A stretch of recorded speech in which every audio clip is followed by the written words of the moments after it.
Welcome to this edition of the Leadership Think Tank. Leadership sounds wonderful. It sounds great until it keeps you up at night.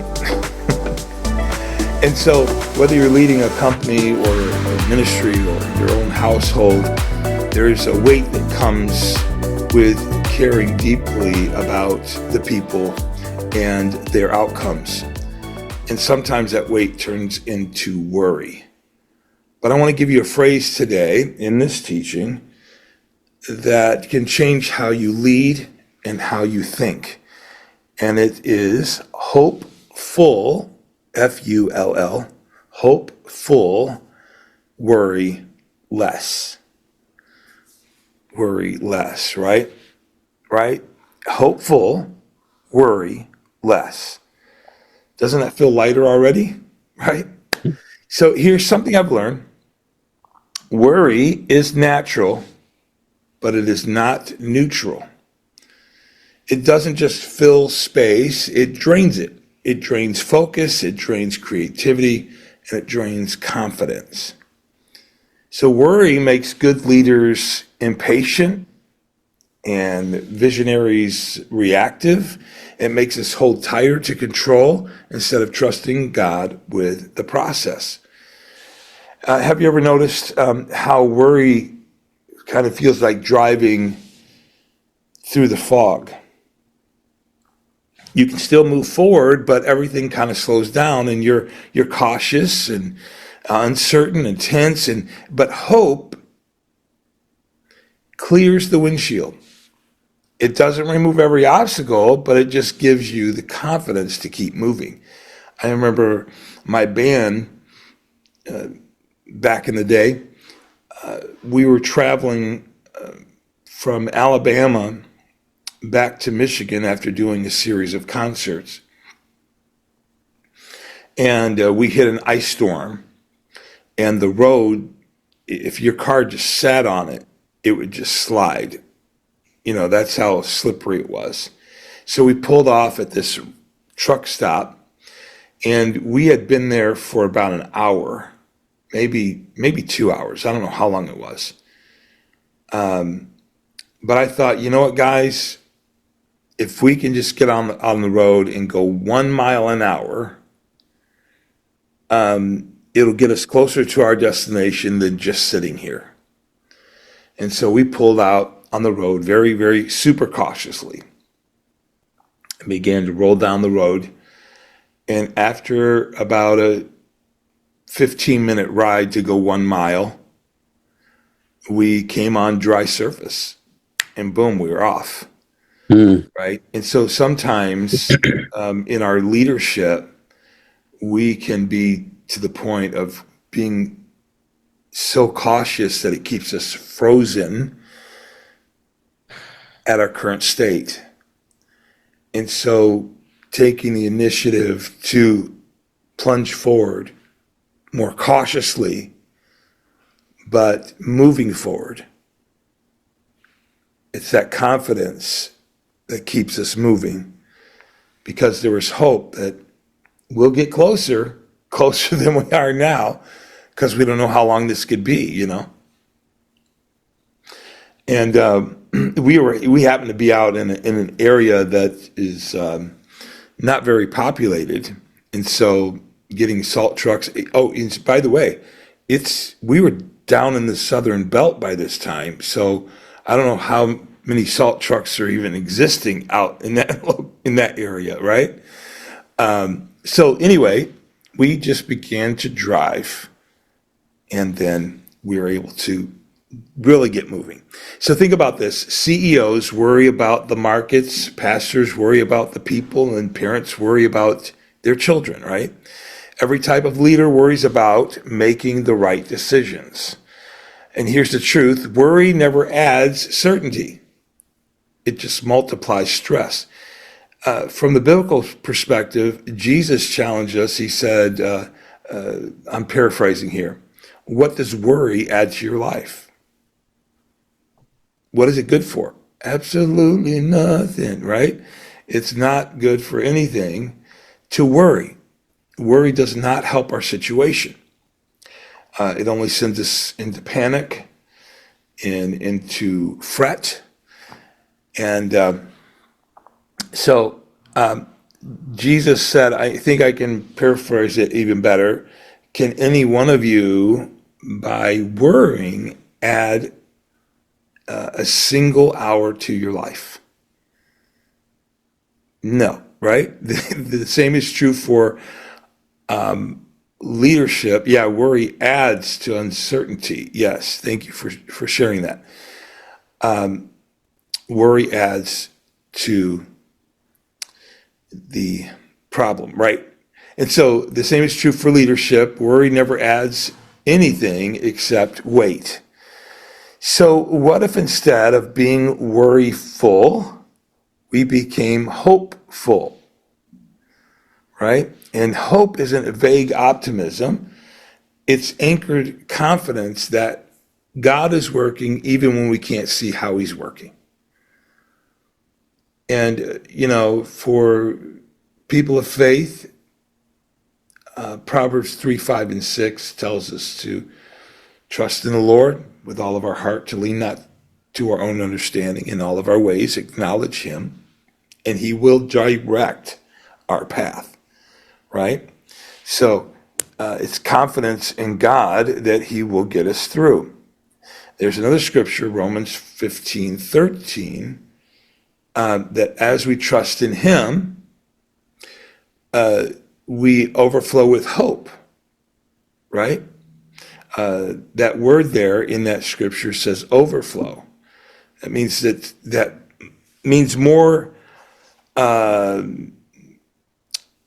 That means hope isn't something we manufacture. It's something God pours into us as we trust him. I love the line of a song that says, "Waters never part until our feet get wet." It's a mention of the crossing across the river when Moses was leading the people out of captivity, and they walked across on dry land. But sometimes we just have to have that hope, that faith, right? Part of it, to take that step of faith as we hear.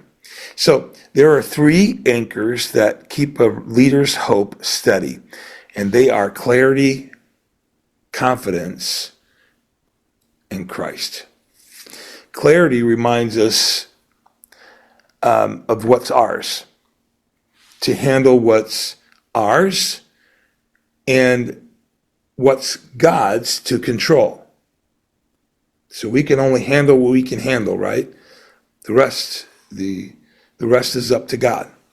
So most of the time, our worry comes from trying to manage something that isn't ours to manage.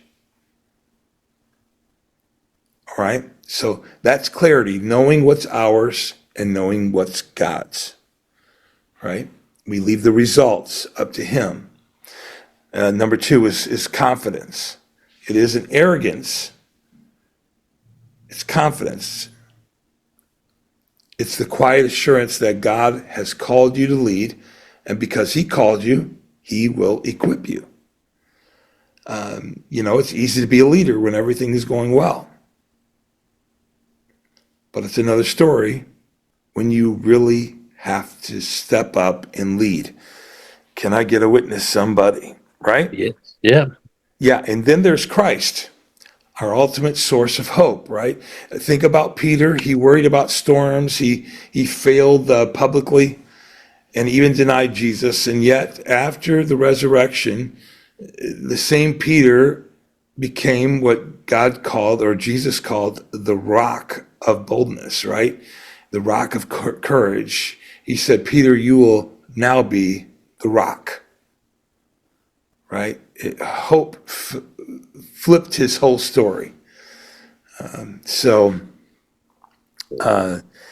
practicing a hopeful mindset as a worry mindset will make a big difference. It can be how we can lead hopeful instead of worryful, right? We want to be full of hope, not worry. let me give you a couple of practical ideas here. To start the day with expectancy, not anxiety. Okay, again, we handle the things that we can handle, and we give to God the things that we can't. I think that's part of a AA meeting prayer, right? That give me the knowledge to know what's mine and the knowledge to know what's yours. All of it, everything belongs to the Lord now, but there's things we have to take ownership of, and that is, forging ahead, right? But trusting God with the outcome. So before you check your phone or your to-do list, you pause and say, Lord, something good can happen through me today, right? Something good can happen. And I'm going to have that faith, right? That faith perspective. I'm going to speak faith into my morning. 30 minutes. Right? And then reframe. Reframe every worry as a prayer signal. Okay?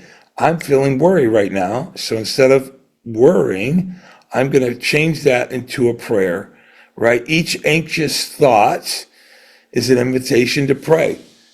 If it's big enough to steal your peace, it's big enough to hand over to God. Give it to Him.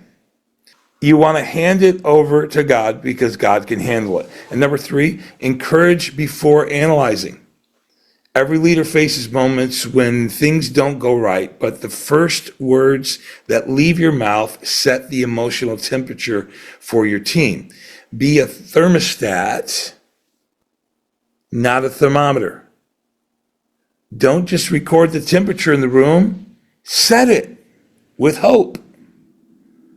Right? That's a powerful thought, isn't it? Be a thermostat instead of a thermometer. Set the tone instead of react to the tone. And then remember past faithfulness, right? Have you ever thought about doing a hope journal? A hope journal, or a record of how God provided for you, how He got you out of some very difficult situations.